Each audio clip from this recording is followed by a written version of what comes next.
Hey everybody, Scott Burnside back for another edition of the Suitcase and the Scribe.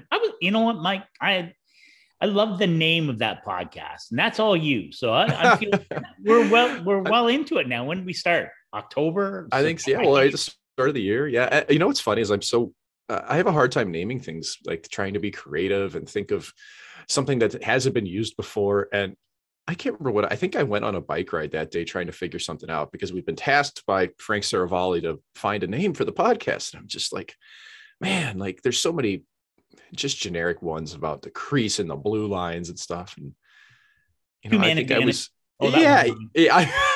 well, there were two of you. It made sense. But like, I think I was just out in the woods one day and it just dawned on me. I'm like, well, who are we? Who really are we at our core? And I said, well, Scott's definitely a scribe. He's a writer. And I go, well, there's nothing else to describe me other than a suitcase. So this makes sense. So yeah, that was good. Yeah. All right. We got tons to talk about. It's great. I'm excited. I'm maybe a little bit of the newsy stuff, but I got to tell you, and we sort of have been, talking about it theoretically over the past few weeks, but just, at some point, are we going to get as a game, as a league, the NHL, going to get to a point where that we sort of approach herd immunity? And I think we are well down that path. And I thought it was interesting, the NHL and the NHLPA announcing on Tuesday that they would change the testing requirements and protocols. We've already seen them go down from the 10-day quarantine to the 5-day. And now they're not going to test unless you're symptomatic, unless you're sick, is showing symptoms of some kind, and you're part of an NHL team, then you won't be tested. And sort of coupled with that, I think the expectation is that even as early as today, the NHL will reveal, if not all, at least some of the new schedule that will incorporate the many postponed games that will be slotted in. Many of them will be slotted into what would have been the Olympic break. And I don't know, I'm not glass half full guy anyway, but to me, this is, I feel like this could be a corner turn to getting back to a rhythm, to getting back to, just a normal routine where teams have most of their players, if not all of them. And we see a high level of hockey as we head toward the trade deadline in late March. Agree, disagree? No, I think you're spot on, Scott. And I was kind of at the point recently where I was thinking, man, I don't know how we're going to get this whole season in by the end of April.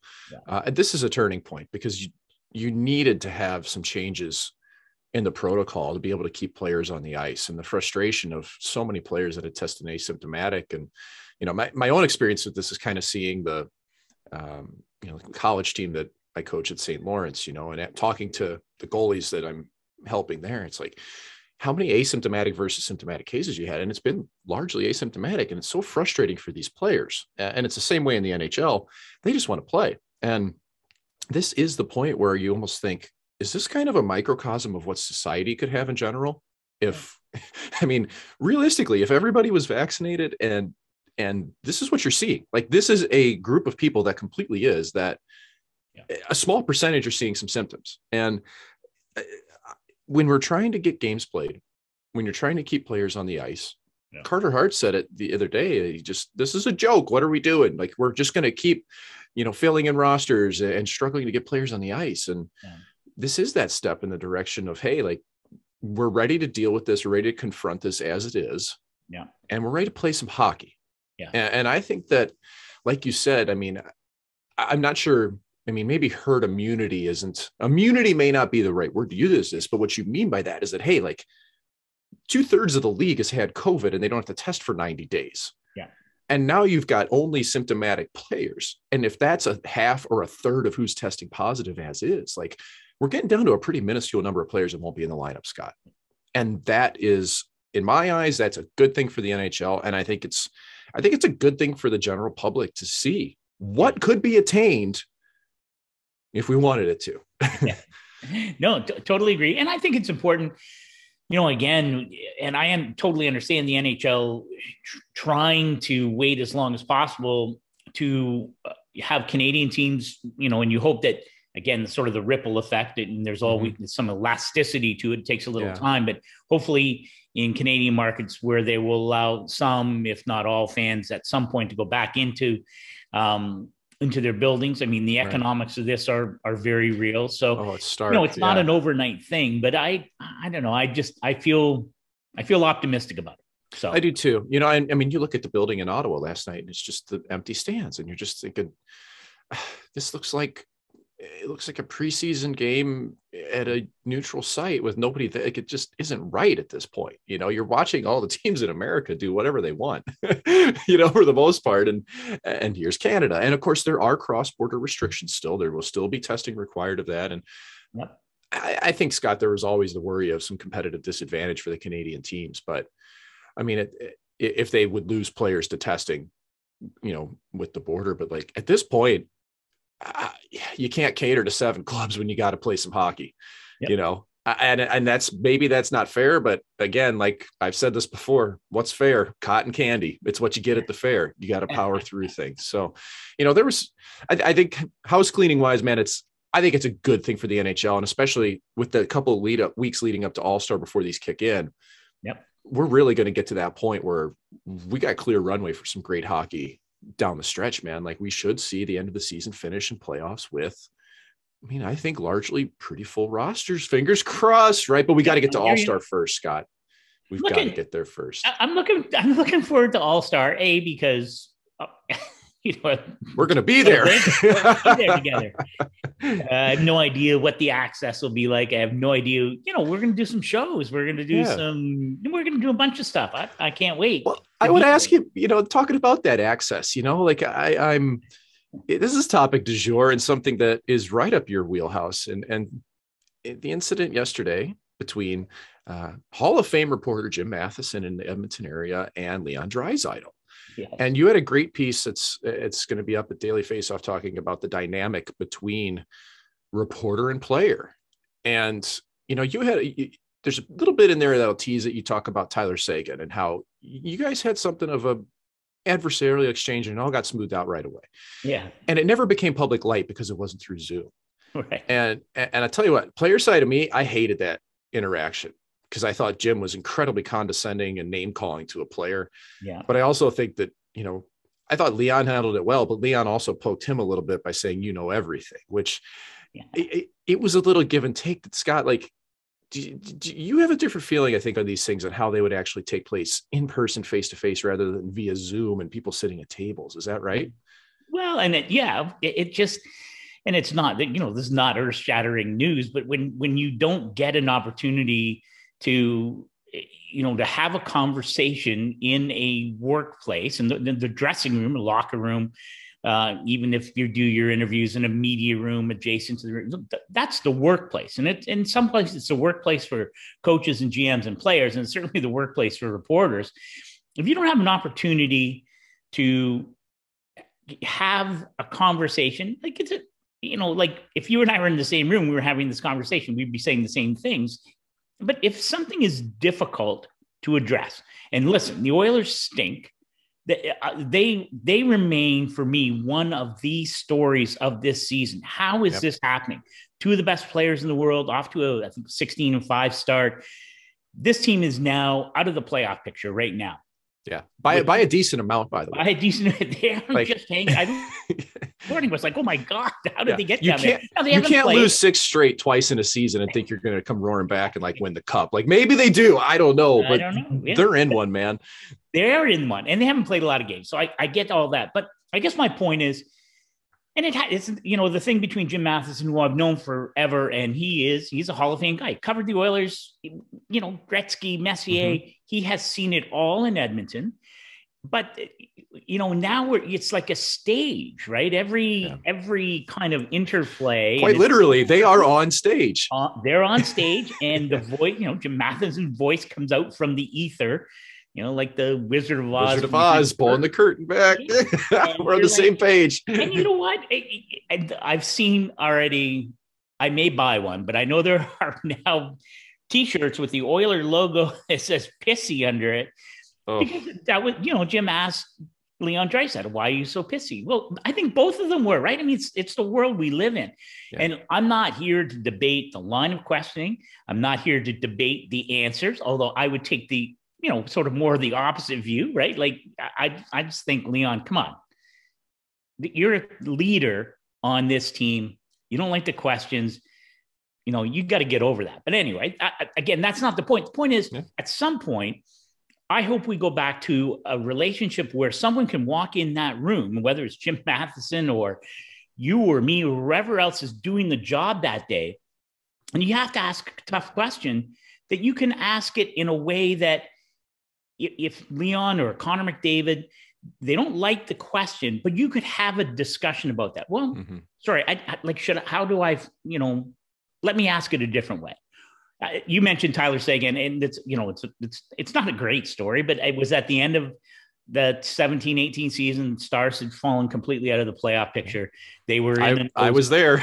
You were there, my friend. Yep. And I remember being in Minnesota, and I used to think about this all the time. It's during that stretch. How am I going to ask the question of Ken Hitchcock or Jamie Benn or Tyler Seguin? Because basically, it's the same thing that Jim Matheson was going through, and everyone on that call. How do you approach at the heart of it? Your team sucks, and it sucked yesterday, and it's going to suck tomorrow, maybe. So how do you come up with a question that is relevant and resonates and elicits some sort of answer that provides some sort of content for whatever you're doing? And I remember the time with Tyler Seguin, my God, I wish Pierre LeBrun was on, because it was one of those monster 1-minute questions. And at the end, he just looked at me. He's like, I don't know what you want me to say. He said, I think you answered your own question in the question. And I was like, and then that was it. But he came to me on the chart. He said, I'm really sorry. And I said, no. I said, honestly, I have to be better. Yeah. And I think you can get to that point if you're in a locker room, if you are able to try and build or repair a relationship, if you're a reporter or if you're a player or a coach or GM. I just hope we get back to that, because it's been lost over the last 2 years. It really has been. And I think there are some teams who feel, well, this is good. We don't want reporters mixing with players or coaches or GMs. And to me, that is the most backward thinking way to approach how do we tell the stories of our game? How do we talk to the best players? And how do we do that? Well, we don't do it sitting a million miles apart. And I hope teams who believe that are shouted down in the end. That's my speech of the day. I agree with you. And I know I have a little different perspective because you worked with me as a player and understood that I would just sit and talk to anybody, because to me, the media is just human beings doing their job, ultimately the media wants to tell good stories. They want to tell, who you are, where you've been. And if you're able as a player to sit in there and take tough questions and give an honest answer, you get respect that way, Yeah. And the times where I thought I had bad interactions with media is when I just felt like they were lobbing stones at me when I hadn't done anything or even talked to somebody. Yeah. I mean, I can remember being the cheap shot of a couple people in Ottawa even, and I'm not going to mention names on this, but it was like, man, why? Like one time was in like 2012, the first time I even played there. And it's like a cheap shot about me, like, hey, he's going to be tweeting from the bench. Like, yeah, guess what, buddy? Like, I knew where this was going in hockey, that Twitter was going to be a big thing. And you're making fun of me. Guess what you're using as your medium now? Like, I look at things in retrospect. Yeah. And some of those people I've had good interactions with, and it's fine, but it's kind of like, why, man? Why are you doing that? Like, I don't get it. But the other folks that would sit in, like yourself, and I could think of plenty of people. I mean, Jeremy Rutherford in St. Louis, just media, people all across media that you value each other, because you understand the bigger aspect that we are trying to sell this game. We're trying to grow the game. We're trying to tell good stories, because there's no shortage. I mean, like, we probably should have even led with this right now, but think about last night's game in Boston. Willie O'Ree, talk about a level of respect and a person revered across the game. But how can we look at this and we're celebrating him? It's fantastic. But how can we also say, like, oh, now it's 2022 and we're going to retire his jersey? Yeah. When Jackie Robinson was retired league wide in baseball, how long ago? Like, it just, it's kind of our culture a little bit in hockey, isn't it? But what a celebration for Willie, though. I mean, like, as it needed to be. Yeah, and I agree. And you know what I mean? Why? Yeah, you're right. There is something about hockey that, we doesn't quite, the wheels turn very slowly. We move at a glacial pace. And you know what I mean? And it's not something that I necessarily. Chris Pronger had his jersey retired last night at the same night as Willie O'Ree, who broke the color barrier in the 50s. But here's the big difference. Chris Pronger crushed a beer at his ceremony. And, Willie's of a more advanced age. He wasn't able to actually physically be at the ceremony, which is, it is what it is. It's like, it would have been epic if he had crushed a beer too. I'm not complaining, but I think, here's again, wouldn't it be nice? And what would be wrong if the NHL did exactly that? They said, starting next year, no one's going to wear 22 because that's how important this moment was. And, it's again, at this point, it's past it because then it looks like you're tone deaf and catering, right? If they would have gone and done that like baseball did years ago, it would have made a real statement. You know what? I'd take it now. I would totally take it now. So here's what I have. I'm sure Wayne Simmons would like to see that happen. That's for sure. Yeah. You talk to Wayne and the admiration he has for Willie O'Ree, and I mean, just paving the way and the close friendship that they've built. Yeah. Like, I mean, I wasn't teammates with Simmer for very long, but we had a couple dinners and meals together, and I think the world of that. When he talked, I listened, Scott. Yeah. I just think his perspective is so valuable in the game. What the thing about Willie, and I wrote a piece when he went into the Hall of Fame, was it 3 years ago? And I had the opportunity. I was with Bryant McBride and the crew that was producing the documentary, Willie. And I got an opportunity to go with them to Columbia, South Carolina, where he went through old records that dated back to his ancestors, slaves on plantations in South Carolina. And then you sort of juxtapose, his history with the work that he did, not only just being the first Black player in the NHL, but the thousands and thousands of kids and of all races, all types over the years, and the impact he's made on those young people is, man, yes. Why did it take so long to retire that number? Why aren't all the teams doing it? But it was a special night. And I thought the Bruins did a wonderful job, especially given, the dynamic with Willie not being able to be here. It was a terrific night. Bruins wasn't a great night for the Bruins game, but I thought it was great. Yeah, it was. Yeah, I mean, Willie just amazes me. I mean, he's basically blind in one eye. Like how good of a hockey player he was to get to the level he was at. And yeah, you talk to anybody that's person of color within our game, like they all have that reference for him. It's that important what he did, and it's cool. But on the flip side, you're right about the Bruins because they sucked last night. So that first period, they were just out to lunch. And it did look like the Canes were hungry. And I know a lot of people talk about statement games and swing games and trap games, and we like to label all these things. But you know what? It is real that when you're playing a team that you're looking to establish a bit of dominance on, that's what it looked like last night with the Canes, because that first period was really good. Boston was not ready. Yep. And it was a laugher by the second period. Like it caught me off guard, Scott. I mean, did anybody from the Canes side stick out to you more than the Bruins? Because to me, it was kind of a team effort. I have a hard time picking real stars for Carolina last night. Yeah. Well, it's interesting because Jacob Slavin came back after being out in the COVID protocols. And, I really like scores that. Right away, I say this all the time. I produce content for them. I was actually in Raleigh last week, had a great chat with Rod Brindamore, I can't wait to write the story because he's an amazing guy, and his journey is really quite amazing, given what, that he was a long time assistant coach before getting the opportunity. Yeah. Now he's the defending Jack Adams winner. Top team. He's largely done it within like that organization, by the way. I know I'm cutting in on you, but like I played against him when he was a Hurricane, and then he stays with it, assistant coach. Now he's head. Like he's really made his own path in this game. He hasn't had to travel far and wide because that's how valued he is. That's rare, Scott. Yeah. He said this, that how many coaches coach where they live, and he lives there, and he's, it's a cool thing. But Jacob Slavin's a really good player there. And I was in Raleigh when they got pounded by Columbus. Was it 6-0? It was a big score. It was not great. And it was, it was interesting just to watch them follow up, because they were really good against Vancouver in a win on Saturday afternoon, and now followed it up. Yeah, you mentioned Boston beat them in the East Final in 18. Yeah, right? That still sticks in your head. You got a lot of core players on 19. Carolina. Must be 19, sorry. Yeah, a lot of core players in Carolina. Remember 19. That.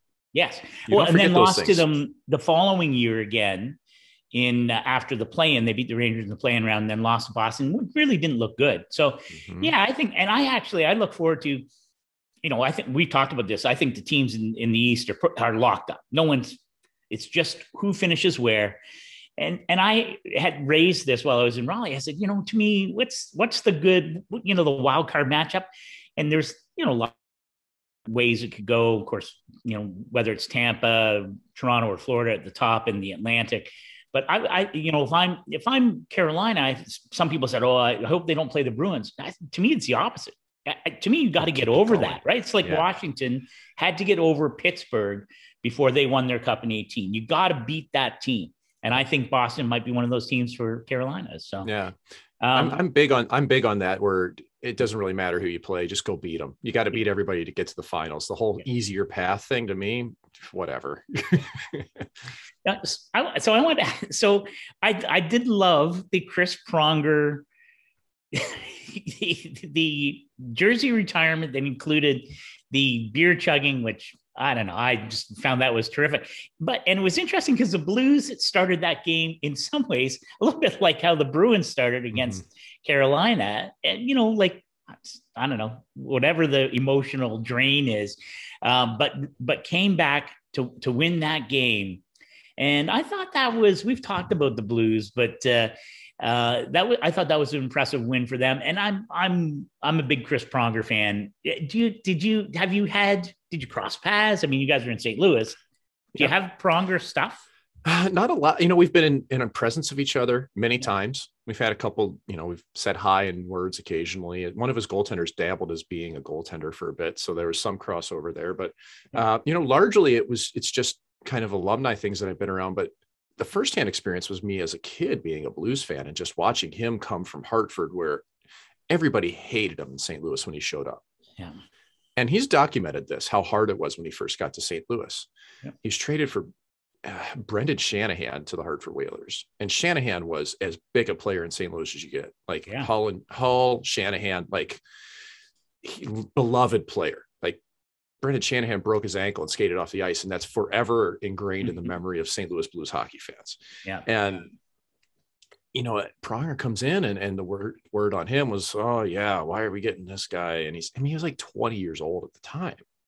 And ironically, the joke around town was, all he's been doing is 12-ounce curls, when he first showed up, and he slams a beer at his Hall of Fame induction. So maybe that's a nod to it, but his progression from being a young player in the NHL as a defenseman at 19, 20 years old and a high draft pick, second overall, to what he turned into. He was the nastiest player in the game for a while. Yeah. And I mean, he hurt people. He'd fight once a year and he'd hurt somebody and be like, well, we're not doing that again. And just his stick work. But God, he could move the puck, Scott. He was as complete of a defenseman. He was the archetype for Victor Hedman. Yeah. Totally. To me, I think you could look direct lineage. Chris Pronger, Victor Hedman. And I don't think Hedman quite has that same nastiness that Pronger had, but it's a different era, and you think of the track record. I mean, he gets out of St. Louis, he takes Edmonton to a cup final. Yep. Then he goes to Anaheim and they win the cup. Then he goes to Philly and look what they go to a final and go to a final. And it's the track record's there, and he wasn't easy to play with. But as a kid growing up in St. Louis, watching him, that 6'6", looking like a Tyrannosaurus Rex out there, and just slinging passes and 100-mile-an-hour shot, he left a big impression on people in this city, Scott. And I'm glad that Yeah. You know, when it all circled back that he is as respected here as he should be, because the Blues never won anything. They still haven't. I mean, until 2018, they never did. And they had a string of amazingly good teams led by Pronger. And I'll tell you, when Al McKenna says he's the best defenseman you've ever played with. Yeah. And Al McKinnis is one of the best defensemen to ever play this game. Yeah. That's quite a statement, isn't it, Scott? Yeah, no, I keep waiting because, you know, one thing about Chris is that, and I've been fortunate. I've spent some time with him since he retired. When he was in Florida in the management group, I spent some time with he and Dale Talon. I watched the game with him at Madison Square Garden, and the Panthers were terrible. I can't even begin to say half of what he said during that game, but I did laugh. And if you remind me, I'll tell you in Vegas over a beer, but it's just funny. Good. And there's somewhere is a picture. I went to do a press conference when I was at ESPN, and we were always doing these little videos with the flip cam. And I interviewed Chris setting up the Winter Classic. It was going to be at, I believe in Philly at Citizen Bank Park, but I could be wrong. Anyway, there's a picture of him standing next to me. He's got his jersey on, stick, and because he's enormous. He just has his hand on he's got his hand on my head. Like I'm like, it's like Manu Ball with his head on Bugsy Malone. The whole video is him with his hand on my head. Might have been his arm too. Like I'm an armrest. Anyway, he's the best. So last Chris Pronger thing, there are a bunch of these things, but during the 2010 final against Chicago, at whatever game it was, I think they lost, let's call it 6-4 or something like that, 6-3. Yeah. He's on the ice for 5. So he's -5 and he's in the box for the other goal. And somebody asked him, might've been Tim Panaccio, one of the veteran writers in Philly. Somebody asked him, like, how are you feeling? Or what, how do you, what happens? How do you put that behind you for next game? His line was, I got to tell you, I'm day to day with hurt feelings. And I thought it was just so beautiful. It's a great line. That's a series he continued to steal all the game pucks from the Blackhawks whenever they won. Oh gosh. He tried to steal the pucks because first cup win since 61 or 62. It was great. Remember when he scored on a penalty shot? He scored on a penalty shot. He just came in and shot it, posted in. Like no D ever gets one.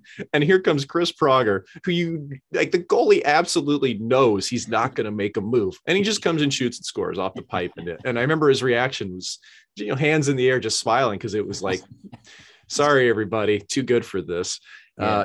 You touched on that game about St. Louis, who came out flat as well. And this is something that's kind of brewing there, but Willie Husso stole that game in the first period for the Blues. He did. He has been phenomenal this year.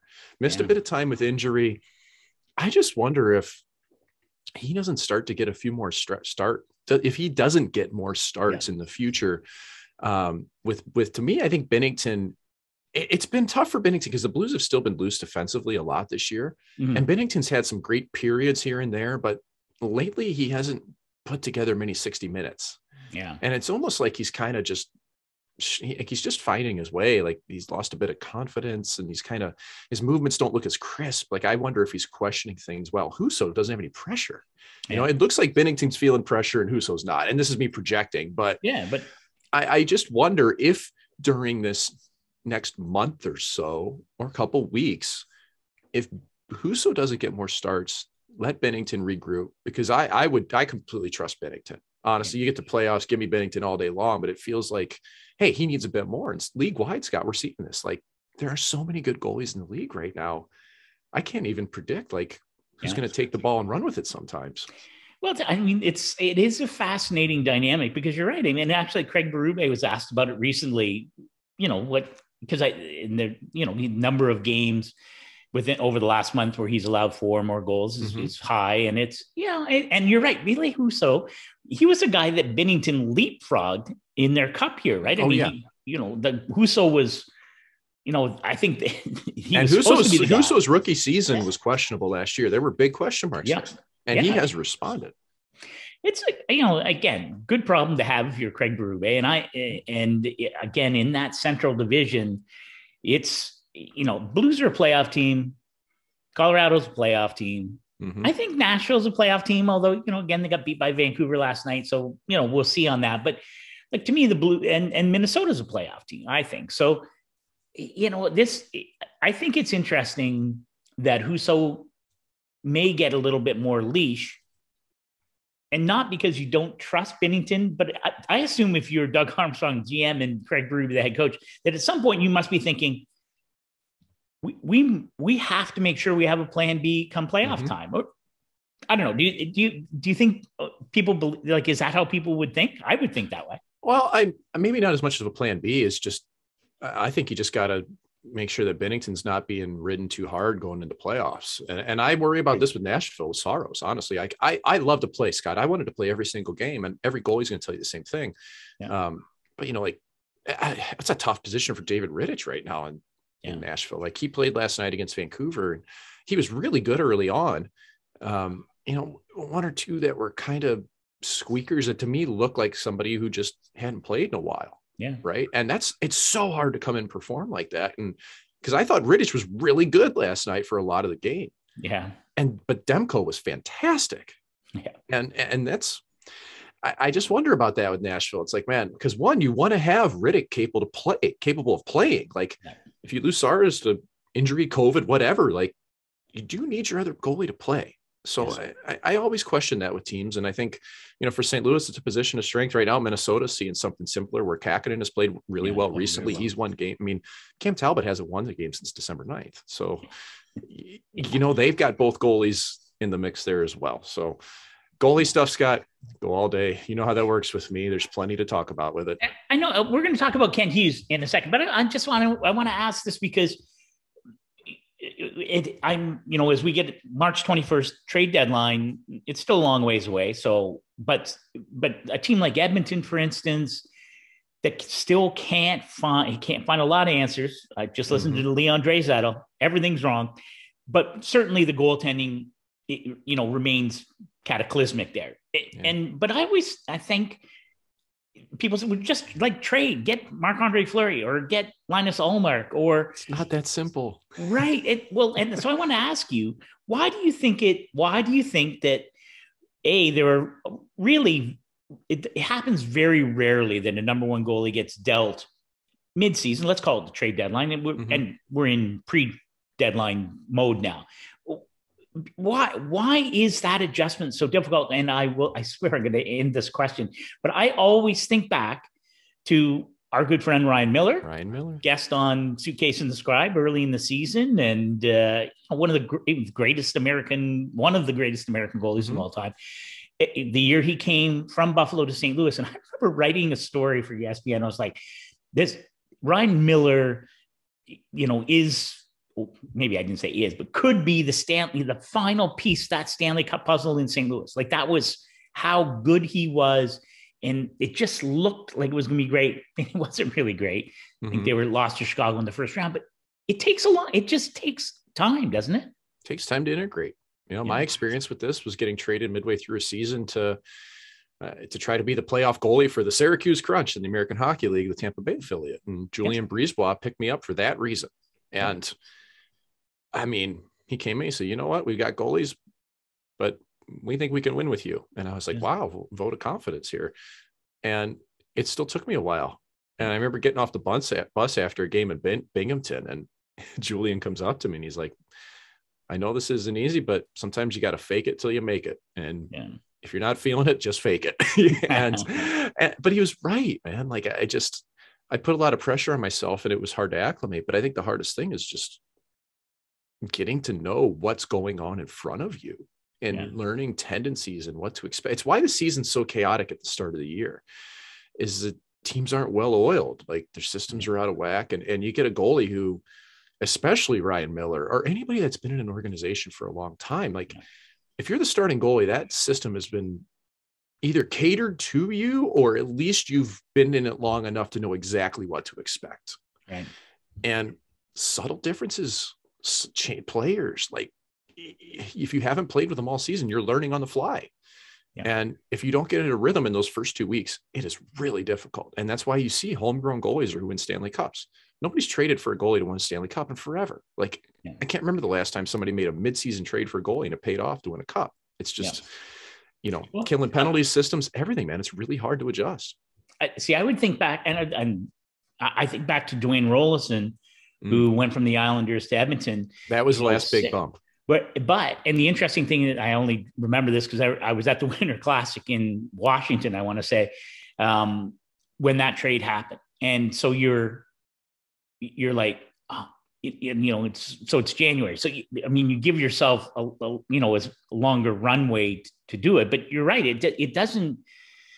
It looks on paper, get Marc-Andre Fleury and that'll work in Edmonton. And okay, that's fine. Why does he want to go there, by the way? Sorry. I don't know that he does. I wouldn't. Sorry. I'm not speaking for Mark. Maybe I'm a coward. I don't know, man. But if I'm him, I don't want to go there with my family there. Anyway, I just think it will be interesting to see because I just don't know what happens with that team, how they fix that part of their game. And maybe Mike Smith gets healthy and stays healthy. But anyway, best hope. Skinner's in COVID protocol. Yeah. It's okay. Hang on. Guess what? I'm gonna tell you about something that is near and dear to both our hearts, and I know yours. And a reminder that DoorDash is, in fact, the proud sponsor of the Nation Network of podcasts, restaurants, and more delivered right to your door. What do you think of that, my friend? Well, I think they saved my bacon last night. I had hockey practice to coach with my 8U team at 5:30, and this household needed a nice pizza delivered to the front door. So thanks, DoorDash. Came in handy as always. Boardwalk pizza down the road, about as close as you'll get to East Coast style in St. Louis. So as always, Scott, DoorDash comes to the rescue. What's the go-to on the McKenna pizza? What are the toppings? We need 4 different quadrants for this family. If I had my way, when you call them, oh my gosh, it's a McKenna's. Thankfully, it's like online ordering makes things really easy. You can do half and half and choose. But if I had my way, it's pepperoni, green pepper, mushroom. Like that's just my go-to. I think our Canadian friends that may even be all dressed at Pizza or somewhere like that. Okay. But my wife's simple, pepperoni, whatever, maybe green peppers. But my kids have what has been known as as their special, which pepperoni, mushrooms, and black olives is what they like. Oh, I like that. Sometimes they mix in pineapple, and they're crazy, man. It's listen, I don't believe in shaming people for what they put on pizza. No, I'm fine with pineapple if you like it, but those flavor profiles to me just don't jive. So, but yeah, that's their special, and we always have to go half and half on it. Otherwise, and then there's always compromise in this household, Scott. There's always compromise. Yeah. That's a good thing. Compromise is good. I got to tell you, I don't mind a little Kalamata, black olive, and anchovy, buffalo mozzarella. A lot of umami in that, Scott. Yeah. You better have gum on hand for afterwards, though. All right, big news in Montreal, of course. And we've been waiting to see how this is going to shake down after Jeff Gorton was installed as the head of hockey ops there. Kent Hughes, longtime agent, in fact, he and I traded texts, not to overstate our relationship, but traded texts. And, remember he was representing Vincent Lecavalier, and he's still got he's still got high profile players. Chris Letang. Bergeron is one of his. Yeah. So, of course. And actually, if they parle français, there's a decent chance that Kent Hughes had them as a player. Yeah, Darnell Nurse. I don't know. Maybe I don't know if he speaks French or not, but anyway, he's a longtime agent, longtime connection to hockey. He's from the Montreal area, completely bilingual. But it's interesting, right? He comes into a high profile position with a team at the even though they came off with a big win last night, but at the very bottom of the standings, his life's going to change pretty dramatically, I think. Mm-hmm. And this is kind of worth thinking about with agents that, agents all kind of aspire to the front office, whether they want to admit it or not. I'm sure there's some out there who would say otherwise that don't want to do that, but it's kind of the unwritten rule. Like you make your money in the agency business and then you get a front office job because you want to win. Like you've made your money and now you want to win. You want to be on that player side. You want to be on the team. You want to be rooting for something. Right. And this, let's be clear, this is not the sexy pick for the Montreal Canadiens. Yes. This isn't Danny Briere. This isn't Roberto Luongo. This isn't even Matthew Darche. This is not an ex-player. This is a smart, calculated decision of somebody that Jeff Gordon thinks that he can work with and have a partnership with and make the right decisions for. And, you know, you're seeing this more often across the league. Bill Zito, former agent, who's now the GM of the Florida Panthers. Jarmo Kekalainen was an agent. He is now he's Columbus Blue Jackets. Ray Shero was an agent first. Yes, Brian Burr. I mean, you go down the list of people who had been agents first. And I do think this is an interesting dynamic in Montreal now to not have a former player in that role. Gordon wasn't, Hughes wasn't. I'm curious how that plays out. That is something to me that's going to be interesting. And, you know, whoever they may hire as well for, you know, hockey ops or development, it's going to matter. You need a hockey guy in there in some capacity.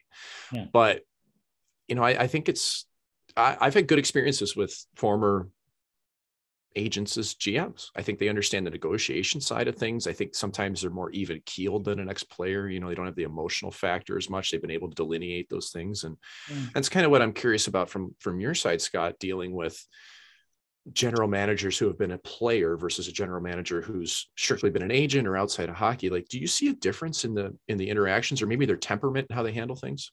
Yeah. I don't know if, you know, from that media side of, you know, the connections I would have from that, but I'm with you. And it was interesting. I talked to Billy Zito for a piece I'm going to write today after Kent Hughes does his first press briefing later this afternoon on Wednesday.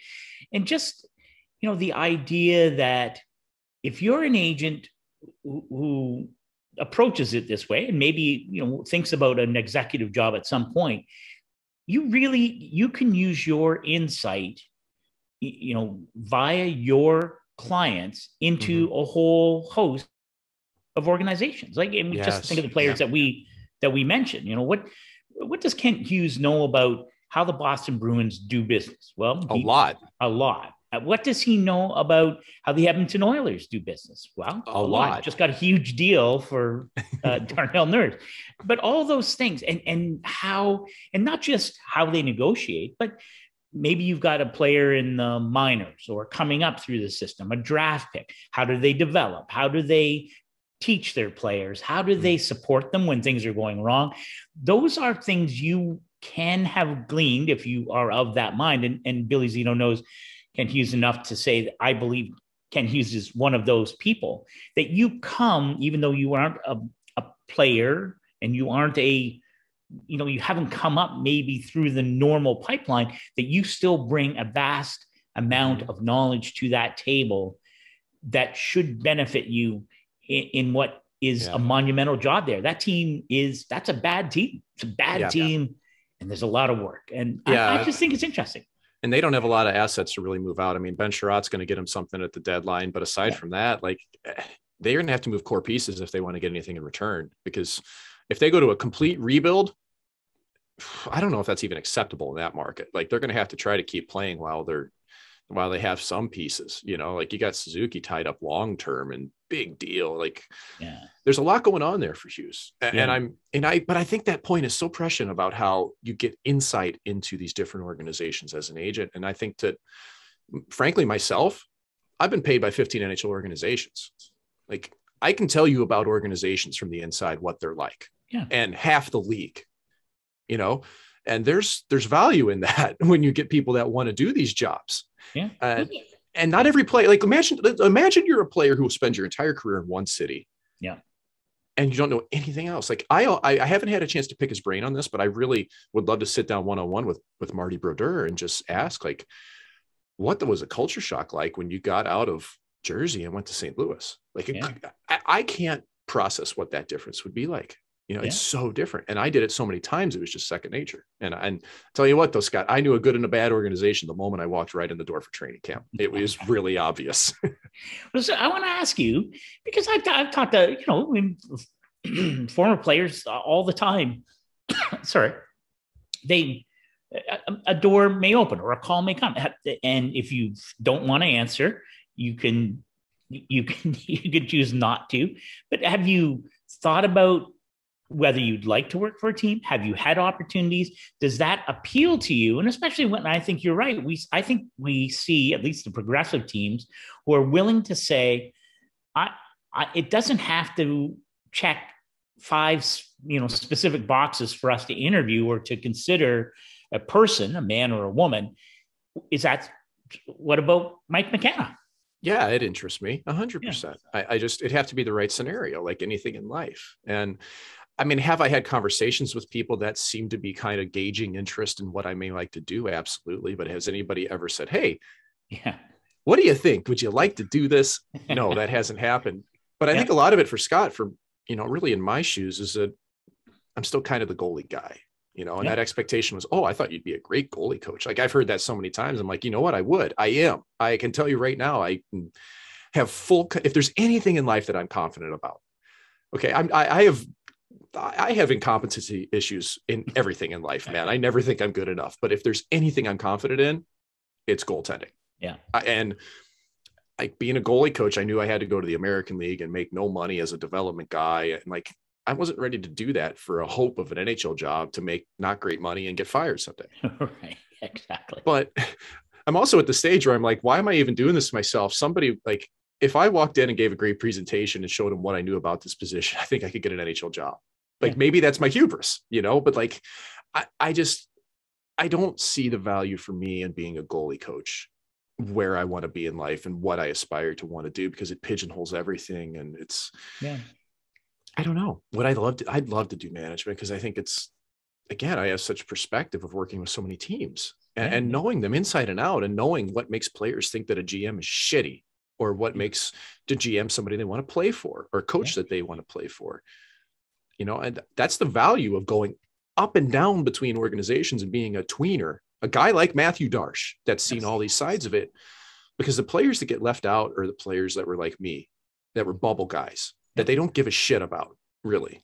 Yeah. A lot of teams, not every team, some teams. Yeah. Those players really get a read, because when you're a superstar, you are catered to. They are glad handing you. They're asking you for what you want, and everything's bunnies and rainbows until it isn't.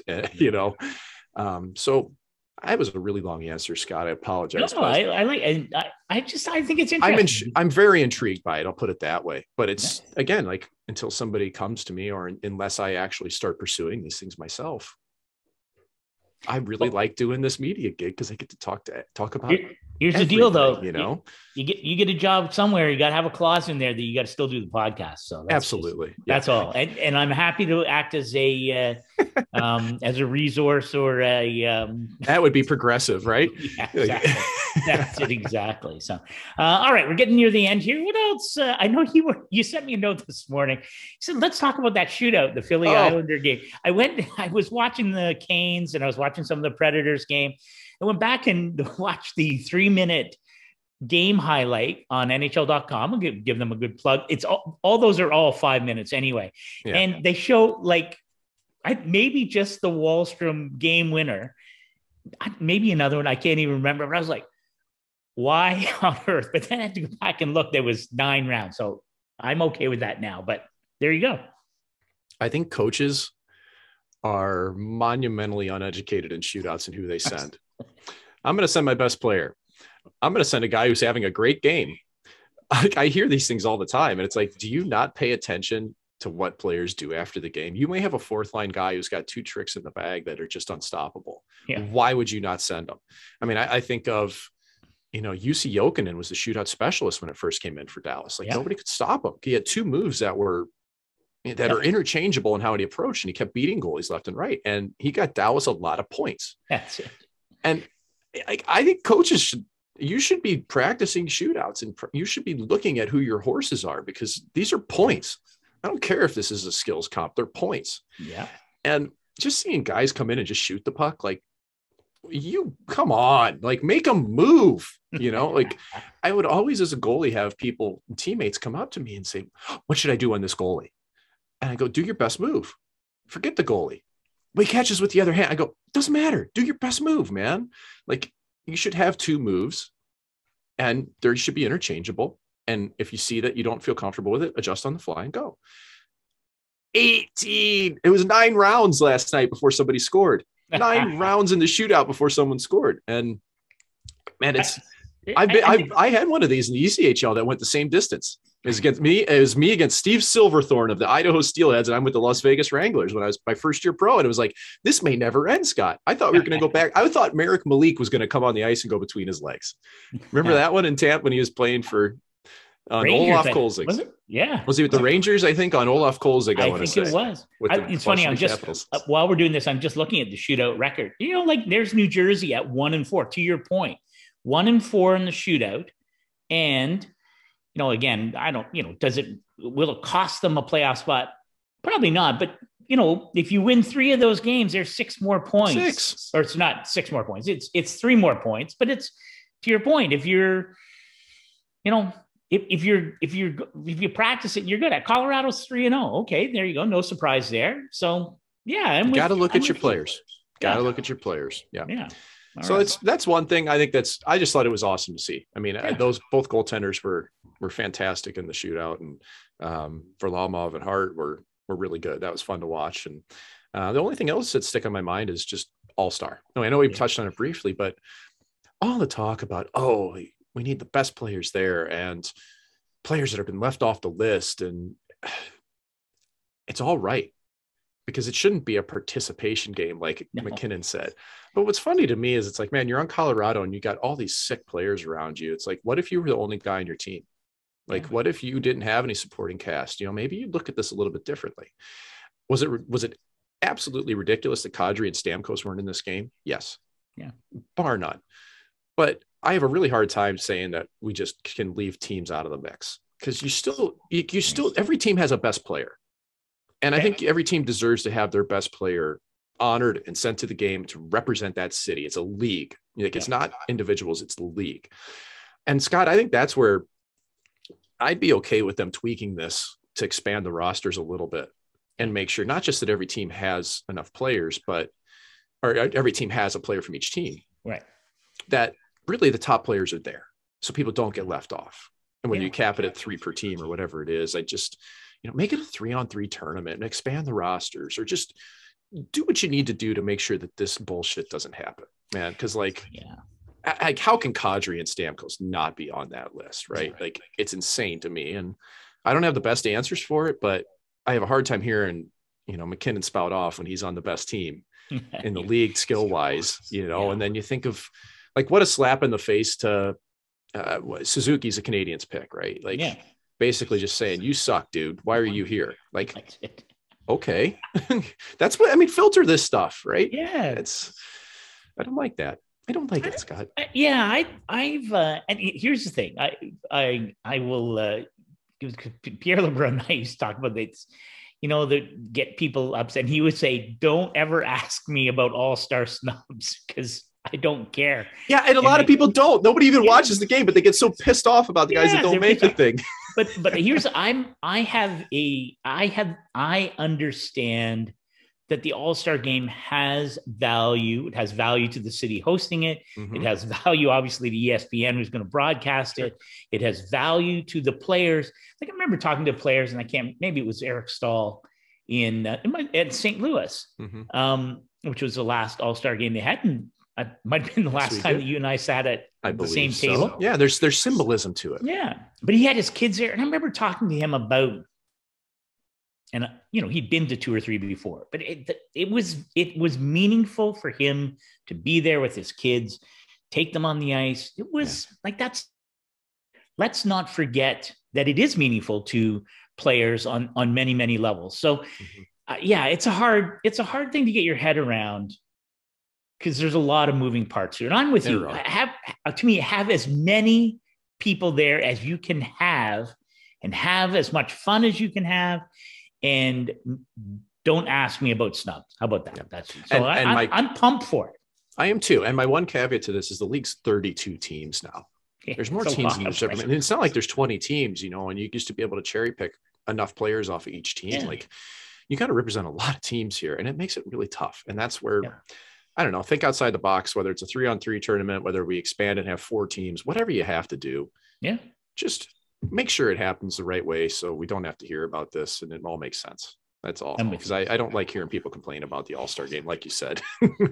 In 2 weeks, my friend, we will be recording this. I don't know where. I've already talked to Liam about how early on the Wednesday, maybe a little bit later in the day, that we'll be taping from Vegas. I can't wait to do it. We have one in between.